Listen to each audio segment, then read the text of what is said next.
Hi Virgo. Whew. Welcome to February. It's Aquarius season. And Aquarius season is for Virgos. Confusingly, and pardon the paradox, but confusingly it makes a lot of sense. Why? Because although the sign of Aquarius is so unlike Virgo in many ways, it is the 6th house for you, and that is, of course, your ruling house. And so we enter a season where, again, nothing makes sense, yet everything makes sense. And the nuances and confusing aspects actually make you feel pretty good. It's no surprise to you that we have a Capricorn heavy sky, and Mars enters the Capricorn dinner party on the 16th. And it makes a beautiful aspect to Uranus, which is in Taurus. And for you, that earth push in the right direction, that bit of substance, is something that is going to benefit you beautifully. Now, the full moon in Leo on the 9th is going to make you very aware of your expenditure and very aware of where, as per usual, Virgo, you are ever the perfectionist and possibly pushing yourself hard. I won't say too hard because that's obviously subjective. High Priestess. Okay. That Pisces in your life is either feeling like they're doing all the work, or you're doing no work, or there's been a heavy shift in responsibilities there. Somebody had to take on a lot with this Pisces. And intuitively, you're feeling a certain way about your career right now, 2 of Pentacles, but you can't quite figure out what it is that you actually want to do about it, what it is that you want to do next. And if you have a lot of Libra in your chart, as many Virgos can, that's maybe why. Venus enters Aries on the 7th.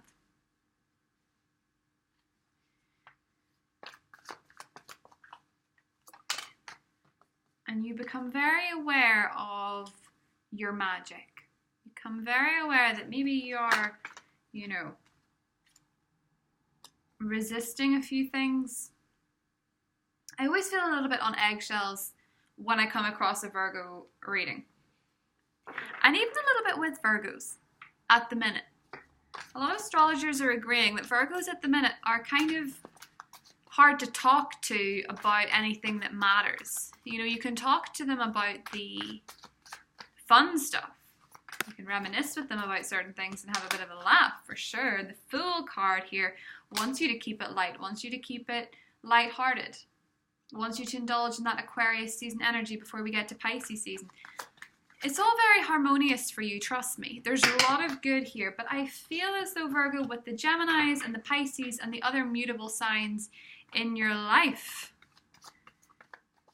as Mercury goes retrograde, you're feeling kind of defensive. You're feeling kind of like it's always one more push, and then it is another push, and then it's another push, and it's another push, particularly for the relationships in your life, especially if you are dating a Pisces or a Gemini, or you're just feeling as though no matter what you do, it's never enough, or no matter what you try, it's not worked out yet, or this is just requiring more and more and more effort. But oh la la la. 6 of Wands, the Chariot, and the Lovers. Mercury enters Pisces, the Sun enters Pisces on the 18th, the new moon is in Pisces on the 23rd, and Jupiter. Oh, Jupiter in your 9th house? No, sorry, Jupiter's in your 5th house, even better. Jupiter in your 5th house of romance. Sextiles Neptune in your partnership sector, and the result is success in love, to put it simply. Or at least, Virgo, knowing that you're going in the right direction. And for some Virgos, that's all you need to know. However, and you're the one sign that understands however more than any other sign, for sure. There's always a however, there's always an if, there's always a but. And you don't mind that. But Mercury goes retrograde in Pisces, and for a lot of Virgos, that can return something to you that was otherwise lost. And the risk of this is, Virgo, that if it is a lover that's returning, if it's someone you've dated that's returning, you have to figure out what the payoff is. Is this a relationship that can actually give you something, or is this a relationship that simply takes from you? Because as a service sign, you have to be wary and use discernment in your relationships to know that what you're putting in is actually paying off. Now, career-wise, I think your radar... Ooh, death. Interesting. Scorpio energy. In career, Virgo, you have to trust your intuition on the people around you that you're linking yourself to. Hermit, your energy. You are going through a little bit of a rebirth. I see. Okay. Knight of Pentacles, Page of Cups, Seven of Cups. Let's have a little bit of a closer look, shall we? In your career, Virgo, you would do well to pay particular attention to who you share your secrets with, because I think for a lot of you at the High Priestess and the Magician, and Mercury being retrograde in general, there is a likelihood that with the full moon in Leo in your 12th house of secrets, I think at one point I mentioned it as being second. It is going to sort of illuminate a few things. It's not your second, it's your 12th. Secrets are likely to be revealed. And yes, for a lot of you it is financial. But for others of you, it's quite simply the things that you're sharing, the stresses that you're sharing, the concerns you're sharing in confidence are quite possibly going back and forward between not only you and the person you're telling, but you, the person you're telling, and someone else that they're telling. And if somebody is sharing these things with the full moon, it's very likely that it will come out and you will probably have to defend yourself to somebody that you wouldn't have been comfortable sharing the information with in the first place. So just be careful with that. In other news, you're ready to give up on something, and for some Virgos, you're actually willing to leave something half done. And if you're thinking that doesn't sound like me at all in work, I'm meticulous, it's not in work. But it is a personal standard. It is a rule that you hold yourself to where you're realizing it might actually be blocking you from having a little bit more fun. Maybe loosen the reins a little bit. Aquarius season's about the collective. And when we get to Pisces season, it's about the lovers. And you can guarantee that the more you enjoy yourself, the more success you have. We have the Six of Wands and the Chariot, big successes. Mars in Capricorn is so good for you. It gives you energy to go after the things you want with a little bit more confidence than you usually would. And it gives you access to people you wouldn't usually have access to. And it's giving you access to communications and confidence and colleagues. And, you know, it's just so positive to have Mars and Jupiter both in such a beautiful, fun sector for you. Make a point, Virgo, of pursuing the thing that you want with a more light-hearted attitude, even if it feels like everything at the minute. Even if they feel like everything. Couldn't you just be a bit more carefree? Because if you don't, you run the risk of destroying something before it's even begun. But I think this looks like you're having a rebirth.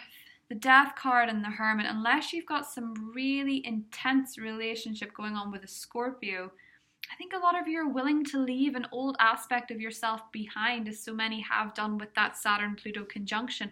But for the Earth signs, it is a huge rebirth in your life as to doing things and seeing things in a way that you've not looked at them before. And for a lot of you, that is love. A lot of you are leaving a long-term relationship or a relationship that just wasn't meant to be. And it was that Saturn-Pluto conjunction. It just had to go. You might not have wanted it to go. You might have thought if you'd taken things slower, or if you'd followed a different plan, or if you'd been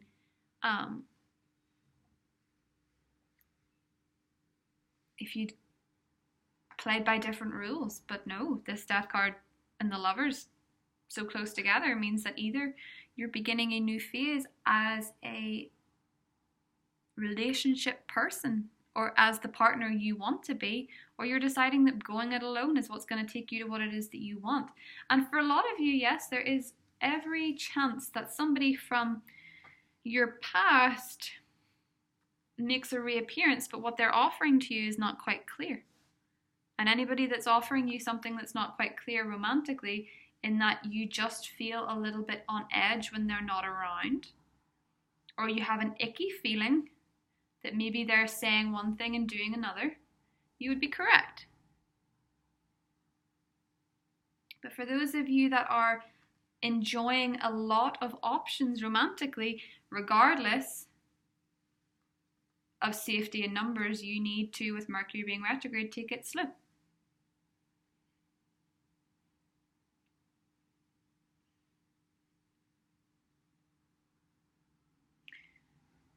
It's funny with Virgos, you don't ever, people seem to misunderstand, is misunderstand even a word? I get so fraught over my vocabulary when I'm doing Virgo readings, but I realized recently that astrologically speaking, Capricorns can be just as tough on your speech if you get it wrong. They can be just as picky. But I feel that people don't quite see how quickly you can actually sift out of a situation.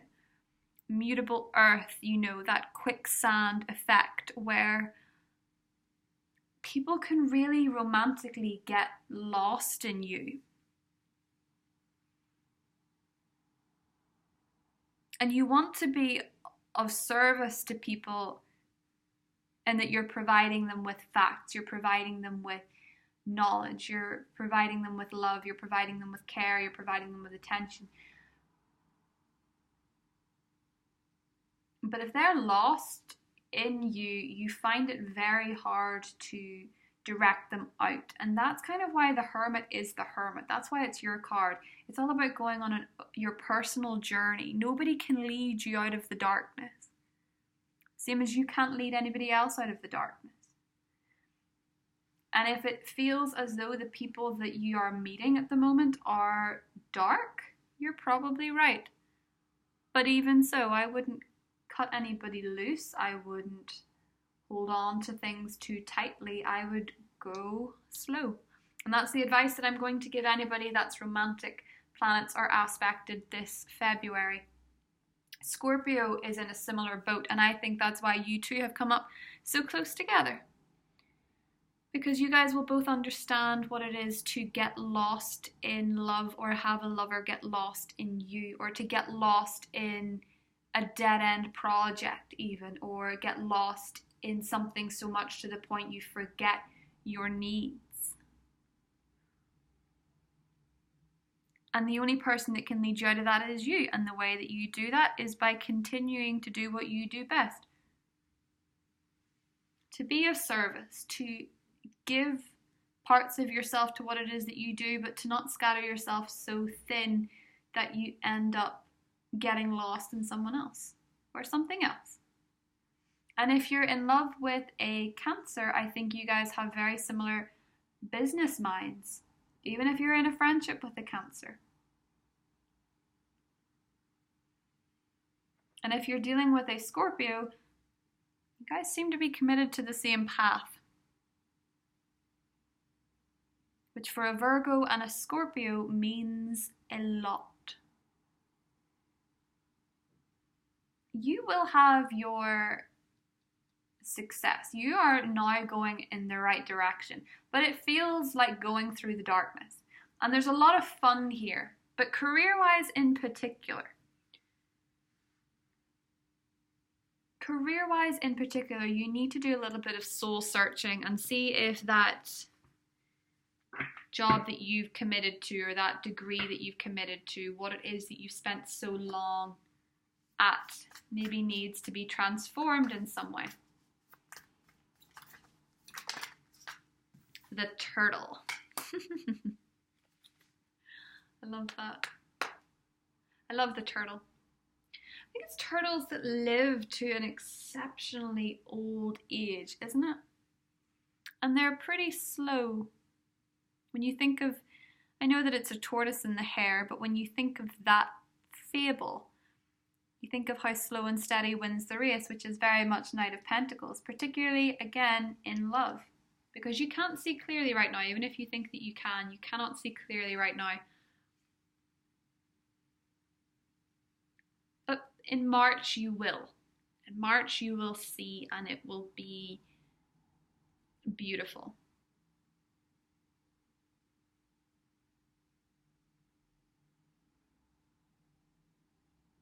How we go from a new adventure to death seems, again, to take it back to the start of the reading, like a paradox. But actually, it makes so much sense that you begin this new journey, and as you go into it, you transform yourself. And you start the process of getting from where it is that you are, Ten of Wands, exceptionally stressed about something, to where you want to be, Knight of Pentacles, in your element. And on this journey of this path, we have love, we have success, but we have faith first and foremost. And the Capricorn season, true faith is having faith in what you cannot possibly understand or see. And to a Virgo, that is unfathomable at times. But you have to keep this, because if you keep this faith, while you go into your hermit mode, your death mode, your revisiting, your dark night of the soul, whatever it may be, if you keep that faith,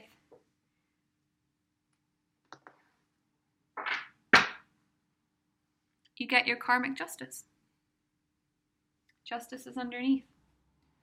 And if you are dealing with a Libra, I think that their flippant behavior that you called them out on has left them feeling very out in the cold, albeit probably very deserved. And if a Capricorn comes around again, it's up to you to decide whether or not they've changed. Same goes for the Taurus, and same goes for the fire signs. We'll get more into that in the extended. Love you very much, Virgo. Bye.